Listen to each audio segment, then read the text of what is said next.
Sit down, let's unpack this misinformation once and for all. There is no approaching deadline for continuous voter registration. Normally it ends 6 months before elections. However, that doesn't mean you should drag your feet. Go do the necessary. Don't wait till last minute. You never know what can happen. This is Kenya. You can register at any IEBC office in the country. It does not need to be where you're going to vote. They will register you at your desired polling station. If you already registered as a voter, you need not register again. However, check if your details are in the voter verification portal. If they are not, visit an IEBC office, raise hell, and come see me. Those who registered recently, it will take a while before your details reflect in the system. However, IEBC, we are watching you. Our details better reflect in that system. You do not need the voter's card itself on election day. So if your details are in the system, you're good. If you lost your voter's card, that's fine. You don't need it. For those of you whose details have not yet reflected in the system, I'd advise you hold on to that piece of paper just in case you need to follow up.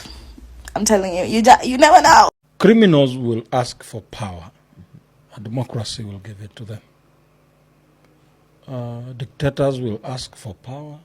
A democracy will give it to them. Illiterates will ask for power. A democracy will give it to them. Now, when criminals get into power, they will become the worst dictators. And that is where now democracy will die. In this case, we're asking about the workability of institutions. You know, when institutions work quite well, no one loses anything. But there is this thing about control and dominance that as a leader of a country, you want to be in charge of everything. You want to control people. You want to dominate them. So you dictate how every institution works. How do you do that? You make sure that people appointed in these institutions are not appointed based on merit. So you know that you don't qualify to be the EACC chairman. And in your heart, you know that. But the president has appointed you to be the EACC chairman. And because Parliament is a rubber stamp of his decision, they approve your chairmanship.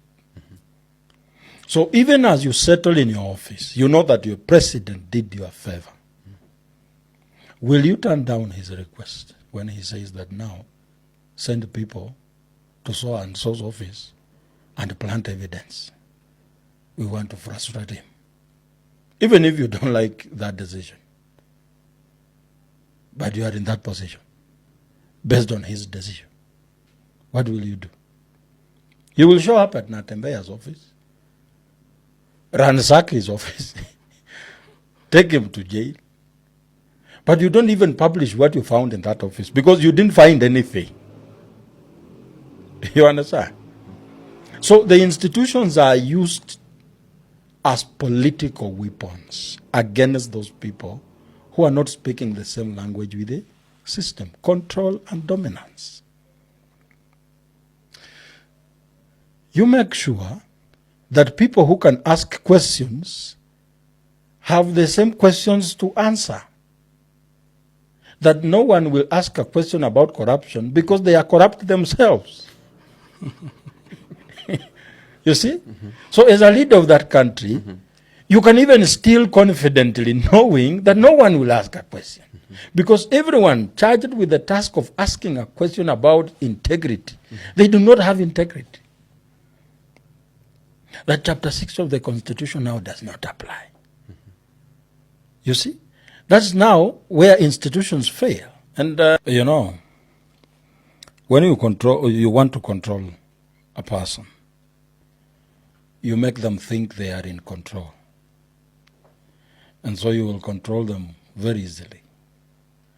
The kind of democracy that we enjoy in this country is a facade, is an optical illusion, where people think they are the ones making a decision. But then they have been influenced to go towards the direction they are going.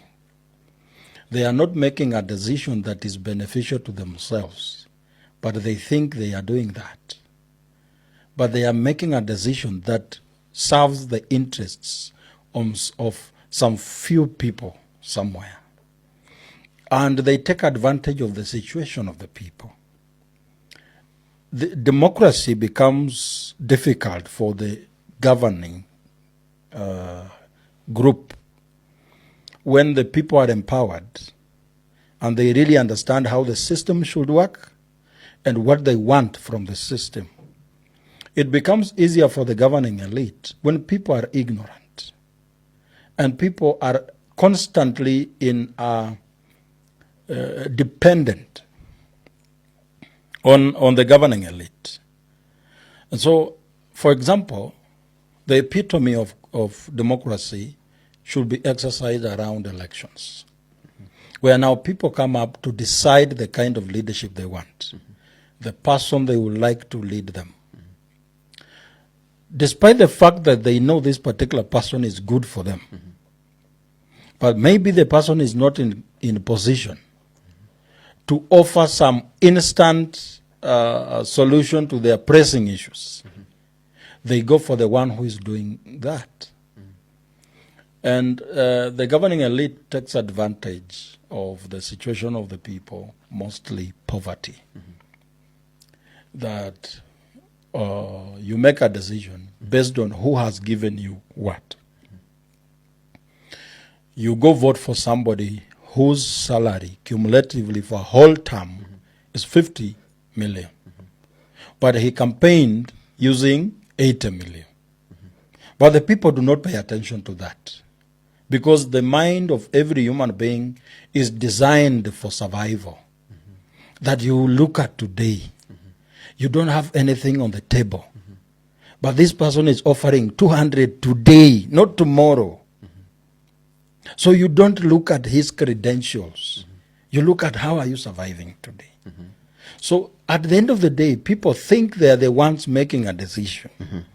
But the system has put them in a place where they are not in position to make a decision.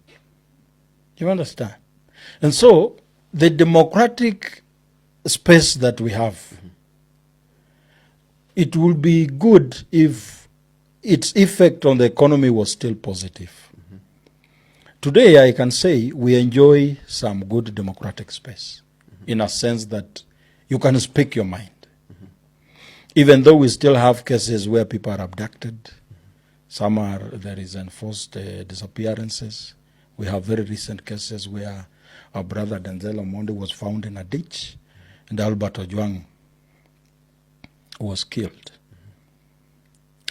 But we have some space of democracy where we have podcasts like this talking about issues. And this is a threat to the governing elite. When you make the scales that have been blinding the people fall off their eyes, the governing elite are in trouble. Because they have been riding on the ignorance of the people.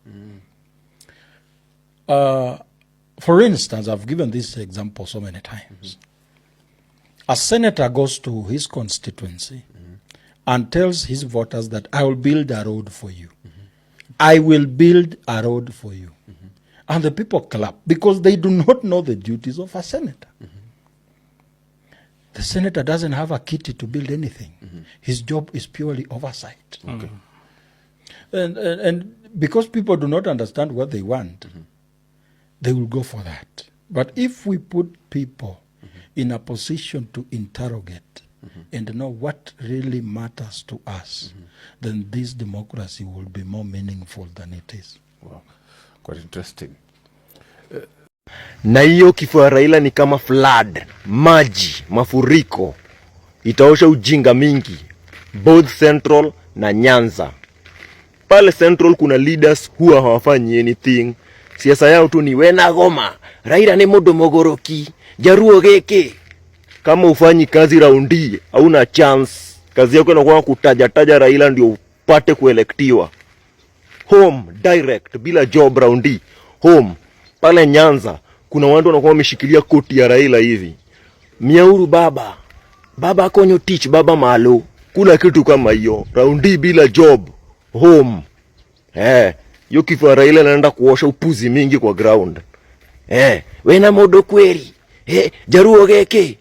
One mwamako baba. Watkonyo baba malo. Kuna hiyo siasa raundi.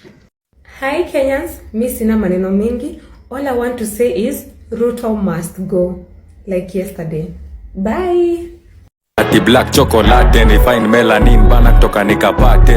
Kanapenda kenye mi wanapenda, so kanapenda toto chupa na haga nono. Madam na kudai, umedunga mini na unapenda mangwai. Una dance fit, unawacha nikismile. Ama niko high, jua life nice. Kono moja mbele, ngine yende rembe. Pile up, yoni Enyewe, Ruto must go. Enyewe, Ruto must go. By the way, Ruto must go. Enyewe, Ruto must go. Wash fire, Ruto must go. Enyewe, Ruto must go. By the way, Ruto must go.